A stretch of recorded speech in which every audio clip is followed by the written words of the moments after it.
अपने कैमरामैन भाई को भी दिखाता हूँ कि देखिए, मैं नाजिम खान मुस्लिम कन्हैया की फैमिली से मिला। इंसाफ दिलाने की बात करे।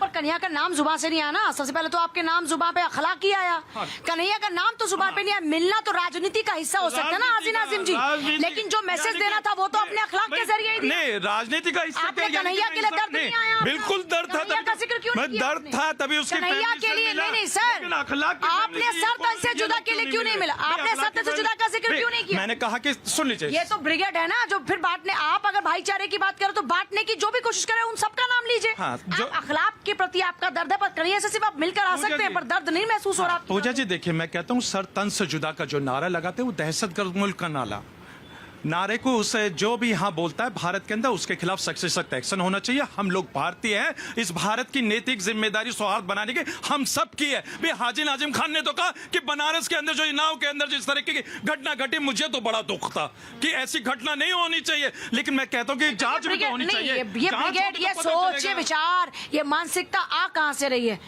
हाँ, ये देखिए, ये तो सवाल है ना बड़ा जायज। आपका सवाल बिल्कुल वैलिड है। मैं वही कहता हूं कि जब जांच होगी तो पता चलेगा। भाई जांच से ही तो पता चलेगा। ऐसे सोच का कि विचारधारा जांच से पता लग जाएगी। बिल्कुल, जांच से पता आप नहीं जानते कि कहां से आ रही है विचारधारा? भाई मैं तो नहीं जानता। मैं आपने तो कहा पड़ोसी मुल्क की है ये। हाँ। ये दहशतगर्द मुल्क की है। जब इतना पता है तो फिर आपको पूरी जानकारी होगी ना। हाँ देखिए, दहशतगर्द मुल्क से नफरत है क्योंकि वहां से आतंकवादी आते हैं मेरे देश के अंदर, इसलिए मैं नफरत करता हूं उस मुल्क से। और हाँ देखिए, फिर मैं एक बात बड़ी जिम्मेदारी के साथ कहता हूं, ये भारत सभी का है। ये हिंदू का भी है, मुस्लिम का भी है, सिख का भी है, ईसाई का भी है, हम सब का है। लेकिन अगर आप इसके अंदर एक नफरत का माहौल पैदा करने की कोशिश करेंगे, हाँ मैं वही तो कहता हूँ, यही तो जांच का विषय है। यही तो जांच का विषय है। देखिए, जो हमारे यात्राओं पर, धार्मिक यात्राओं पर पत्थरबाजी आप करते हो, हमारी माँ गंगा को प्रदूषित आप करते हो, हड्डियां डालोगे, माँ डालोगे। सिर्फ अकेले ये थोड़ी कर रहे हैं। नहीं, आप इनके जो एक विशेष धर्म जो है वही करता है।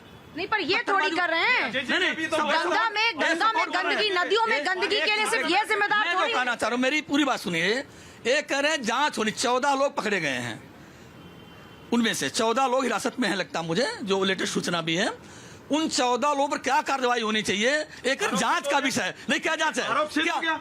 क्या आरोप सिद्ध हो गया क्या? जो पकड़े गए? नहीं पकड़े तो शक की बुनियाद पे भी जाते हैं, शक की बुनियाद पे आप बताओगे। लेकिन ये फैसला कोर्ट करेगा, ये कोर्ट फैसला करेगा, ये कोर्ट फैसला करिए। तभी तो क्यों चिल्ला रहे हो? फिर क्यों चिल्ला रहे हो? नहीं, आप जांच करोगे। हम अपने हिंदू भाइयों की आस्था का सम्मान करते हैं और इस मैटर की जांच होनी चाहिए। अभी इन्होंने, क्योंकि अभी भाई साहब ने कहा जांच इसलिए होनी चाहिए क्योंकि इस मैटर के अंदर कुछ नफरती चिंटू कहीं मुल्क का माहौल खराब ना करते हैं। नफरती चिंटू कौन से हैं? यही तो जांच का विषय। नाम लीजिए ना, दो चार नफरती चिंटू का नाम। मैं तो कह रहा हूँ, जब आप नफरती चिंटू कह रहे तो 2-4 का नाम लीजिए। क्या जांच का आप जानते हैं कौन कौन से नफरती लोग हैं?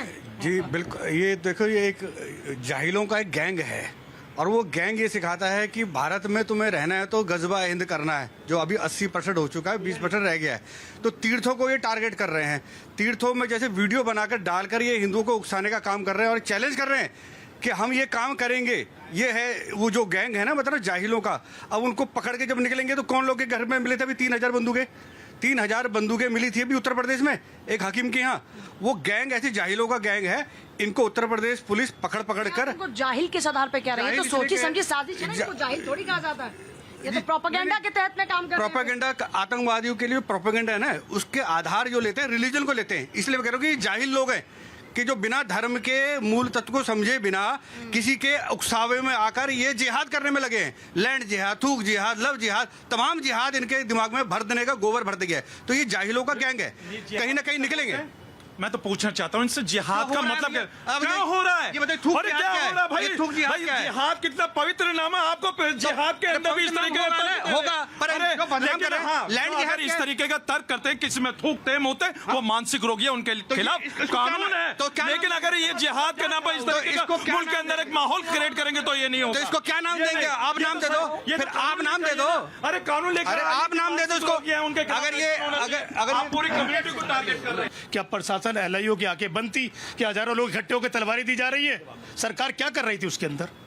मैं तो सरकार कोई भी धर्म का हो, चाहे मुस्लिम हो, हिंदू हो, जो देश की भावनाओं को, लोगों की भावनाओं को और कानून की धज्जियां उड़ाता हो। आपने कहा तलवारें बांटी जाती, गलत है, लेकिन वो पत्थर मैंने आपसे क्या कहा पत्थर क्या? मैं तो कह रहा हूँ सब लोग जो पत्थरबाज भी हैं, पत्थरबाज भी हैं, मैं ये देखिए फर्क बता रही हूँ कि आप तलवार का जिक्र कर सकते हैं लेकिन पत्थर जो पड़ते हैं, जो बंदूकें चलती हैं, उसका जिक्र आप नहीं करते। तो फिर एक तरफा बातें हुई ना आपकी। तो 1000 तलवार सुनो, तलवार नजर आ गई, इनको नजर आ गई, सुनो और सुनो, वो तलवार सुनो, 3000 बंदूकें, 50,000 कारतूस मिले थे। ये देखिए, पकड़ा गया, जेल गया, जमानत से बाहर आया, पिंकी चौधरी। सुनो, वो बंदूक वाला कहाँ है? सलाखों के आप पीछे। नहीं, क्यों नहीं रहेंगे? आपको बड़ी तकलीफ हो रही है अगर बंदूक वाला अंदर का तकलीफ हो रही है आपको, ये फर्क है। बंदूक वाला अंदर का तकलीफ हो रही है आपको। जो भी कानून हाथ में लेगा वो जेल में जाना चाहिए, वो बंदूक वाला हो, तलवार वाला हो, चाहे जो भी हो। यूपी में कानून बना हुआ है गौरक्षा पर। योगी जी ने आते ही 2017 में बड़ा सख्त कानून ले आए थे, उसको फिर 2022 में भी अमेंडमेंट किया। तो उसके तहत कोई भी व्यक्ति गाय काटना तो बहुत दूर की बात है, गाय को अगर थोड़ा सा भी डिस्टर्ब करता है, थोड़े से भी अगर हिंसा करता है, डराता है, धमकाता है, जबरदस्त करता है, तो तुरंत उस पर मुकदमा है। 1 से लेकर 7 साल की सजा है। बहुत तगड़ा कानून है। उत्तर प्रदेश में गौरक्षा पूरी तरह से हो रही है, और स्टेट की बात नहीं, गौरक्षा पूरी तरह से गौरक्ष पीठाधीश्वर के अंदर के अधीन गौ पूर्णतः सुरक्षित है। जो भी कर रहे हैं अगर अवैध रूप से करेंगे तो उनको बहुत कठोर दंड है, जैसे ही पकड़ाएंगे। देखिए बार बार ये कह रहे थे गाय के लिए, तो मैं कहता हूं कि गाय को राष्ट्रीय दर्जा मिल जाना चाहिए, लेकिन गाय को राष्ट्रीय दर्जा नहीं देंगे। गाय के नाम पर मोबिलिजिंग जरूर हो जाएगी, गाय को राष्ट्रीय दर्जा नहीं देंगे। भाई क्यों नहीं देंगे? हाजी नाजिम खान पीस पार्टी चाहती है कि गाय को राष्ट्रीय दर्जा मिले, और इंशाल्लाह हम गाय को राष्ट्रीय दर्जा दिलवा कराएंगे।